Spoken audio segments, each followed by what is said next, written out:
Saint Anthony is known as the patron saint of the poor, of sailors and fishermen, of priests and travelers, a protector and guardian of the males, and a wonder worker. The story of Saint Anthony's life is a very special and intriguing one, which we are about to dive into today. Saint Anthony of Padua was born in 1195, which was 13 years after Saint Francis of Assisi in Lisbon, Portugal. He was originally named Fernando Bulholm and was born of Martin and Mary Bulholm, and was a part of the most notable families of his city at the time. He grew up in the faith, and at the age of 15 years old, he entered the religious order of Saint Augustine. The monastic life was very challenging and hard for him at such a young age, and was hardly ever peaceful, nor conducive to prayer and study, since his friends would come and visit him very often, and would be distracted by his strong interest in vehement political discussions.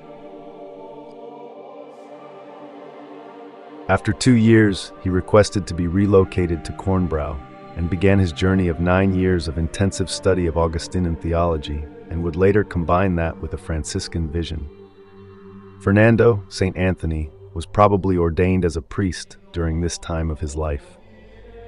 His life changed dramatically when the bodies of the first 5 Franciscan martyrs' bodies were returned from Morocco as they preached Christ in mosques in Seville.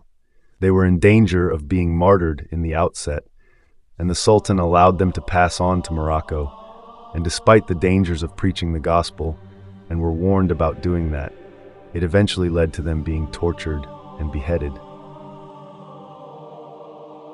As their bodies were carried back in the presence of a huge crowd and the Queen, their bodies were carried in a solemn procession to the very monastery where Fernando lived.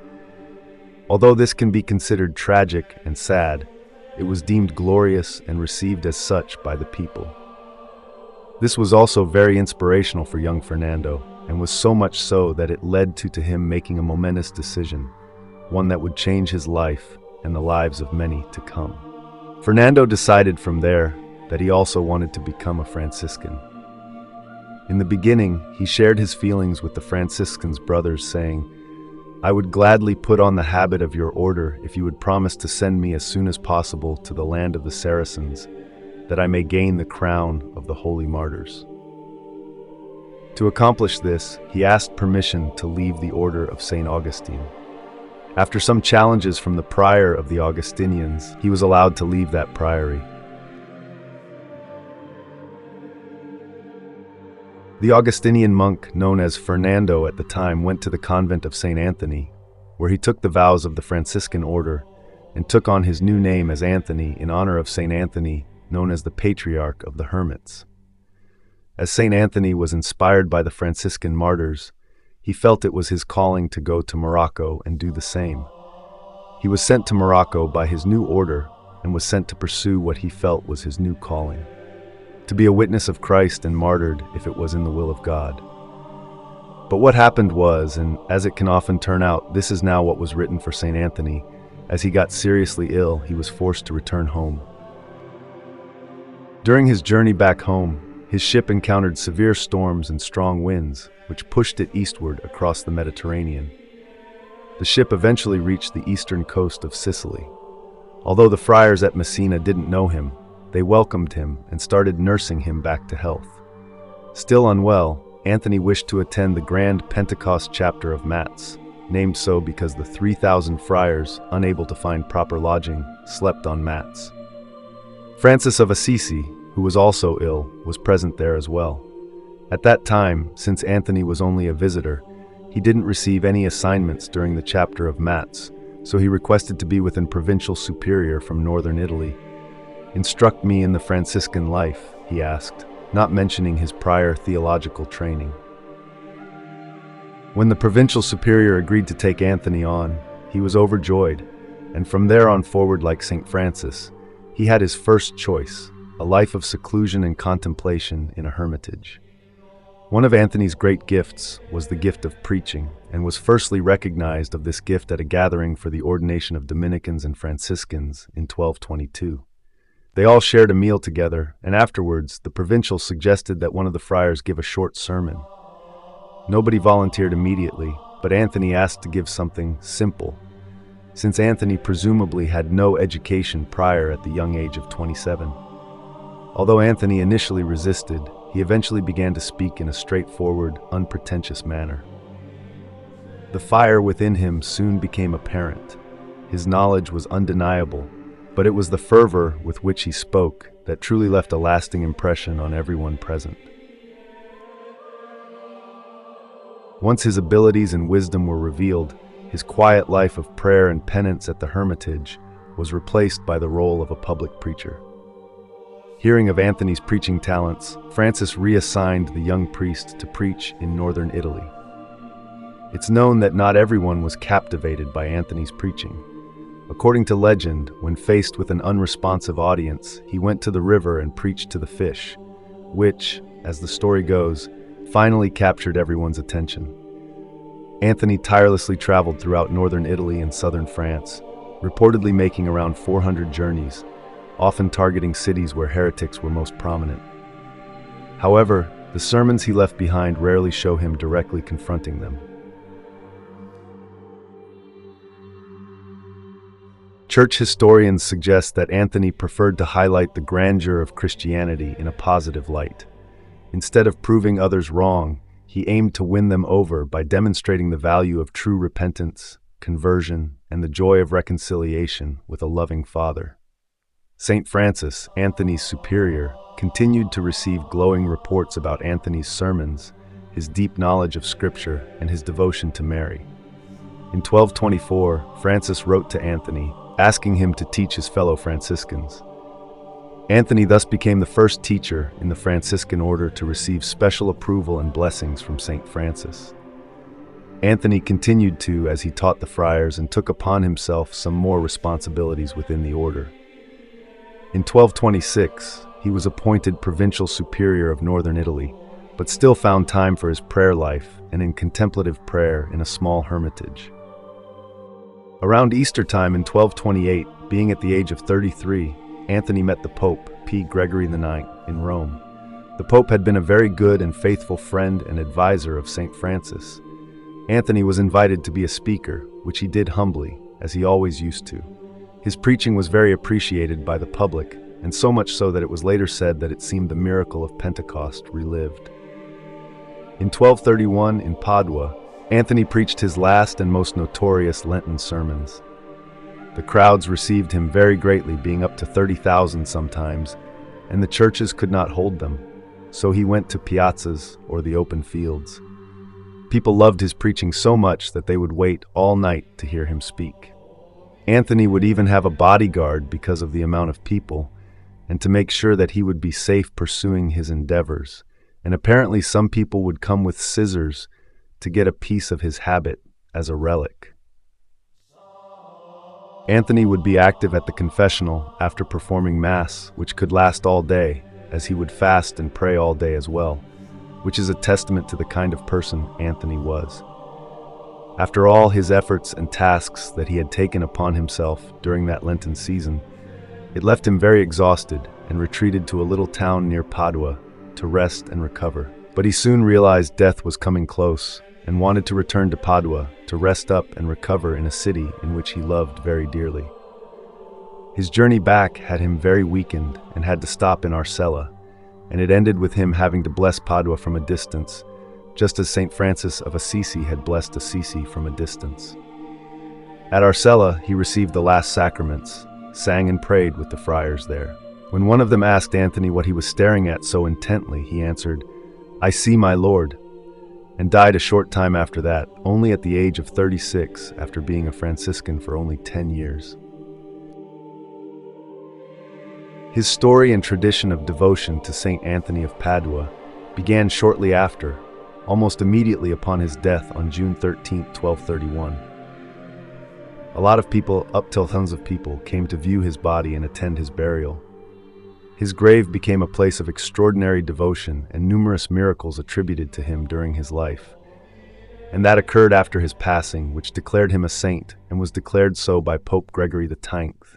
And in 1946, Pope Pius XII officially declared him a doctor of the Church. As I've mentioned, a lot of miracles have been attributed to Saint Anthony of Padua's name, and here are some of them. One of them is the story of St. Anthony's bread. A lot of people give donations to help the poor in thanksgiving for gifts they've attributed to St. Anthony's bread is said to have began in 1263, when a beloved child drowned near the Basilica of St. Anthony. The child's mother prayed for St. Anthony's intercession and promised that if the child was restored to her, she would give the child's weight in grain to the poor in order that they could make bread, a very great gift in a time of widespread poverty and hunger. When the child was miraculously restored to life, the woman was true to her word, and the tradition of giving alms to the poor in St. Anthony's name was begun. It is a beautiful tradition of generosity and charity to the poor, and it is fitting that it is done in St. Anthony's name, since he is the patron saint of the poor. One other thing, St. Anthony is very known as the finder of lost items, and the reason for this is traced back to an experience he had in his life. The story goes that he had a favorite book of Psalms that was tremendously valuable to him. At the time, printing wasn't a thing yet, so it was a hand-printed book, but was even more valuable because of his personal notes and the comments he had made in the Psalter to assist with teaching students in the Franciscan order. A novice was suspected for stealing the book from St. Anthony, and he would later pray for the return of his beloved book. Shortly after, the novice returned the book and sought his forgiveness, which was given to him. St. Anthony of Padua is also known as the guardian of mail, as a result of another incident that occurred in his lifetime. He would often seek solitude and a time of reflection. He was so popular as a preacher that he would rarely get some proper rest from his work. He would ask his superior for permission for a respite and a time to travel some distance away for reflection.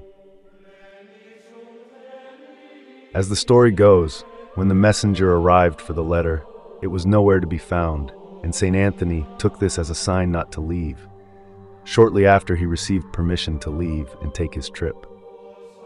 Another legend of 1792, about a wife that was heartbroken and sought news of her husband who had traveled from Spain to Peru. Although she wrote many times, she got no replies. In desperation, she went to the chapel and placed a letter in the hands of St. Anthony and prayed he would intercede for her and assist in the delivery of the letter. The very next day, when she returned to the chapel and was disappointed in finding the letter still there. Upon taking the letter, she noticed that it was a different letter and was a letter from her husband. He wrote that the letter had been delivered by a Franciscan priest and that he was overjoyed to receive her letter, as he had thought that she was dead since not hearing from her for so long. St. Anthony of Padua is venerated throughout the whole world, and novenas to him are celebrated in many churches and shrines around the world. Many begin on Tuesdays, as Tuesday was the day Anthony was buried and the miracles at his tomb began. The beginning of novenas is linked to a story of a childless couple. After many years of longing for a child, the woman brought her troubles and turned to St. Anthony. He apparently appeared to her in a dream, telling her, "For 9 Tuesdays, one after the other, make visits to the Franciscan chapel and approach the holy sacraments of penance in the altar, then pray, and what you ask you shall obtain." The couple soon after conceived, after doing as they were told by St. Anthony. In 1898, Pope Leo XIII encouraged the devotion by granting a plenary devotion to those spending time in devout prayer in honor of St. Anthony, with the intention of doing so for 9 consecutive Tuesdays. A picture St. Anthony of Padua is known for is a picture statue of him with lilies and the Christ child. In many places in the world, lilies are blessed and distributed on his feast day. The lily is meant to remind us of St. Anthony's purity and our own need to pray for the grace of purity in times of temptation. There are many versions of the legend of St. Anthony cradling the Christ child. In most of them, St. Anthony has traveled to a local hermitage to spend time in prayer. One night, while in deep prayer, Jesus appeared to him as a child. The room filled with light and laughter as St. Anthony held the Christ child in his arms. As the story is told, the owner of the hermitage, upon seeing the light, came to investigate, only to witness St. Anthony and the Christ child. When the vision ended, Saint Anthony realized the owner was kneeling at the door and begged him not to share the story until after Anthony's death. Saint Anthony of Padua was a simple and humble friar and a true servant of Christ, who preached the good news with love and passion and fearless courage. The youth whom his fellow friars thought was uneducated became one of the great preachers and theologians of his day. He was a man of great penance, apostolic zeal and passion for Christ, a saint of the people.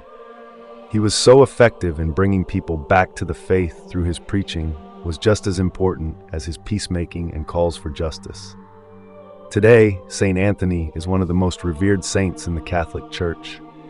His life is truly an example for Catholics in how we all are called to follow Christ, with steady courage to face ups and downs in life, the call to love and forgive others, and to be concerned of the need of other people above our own.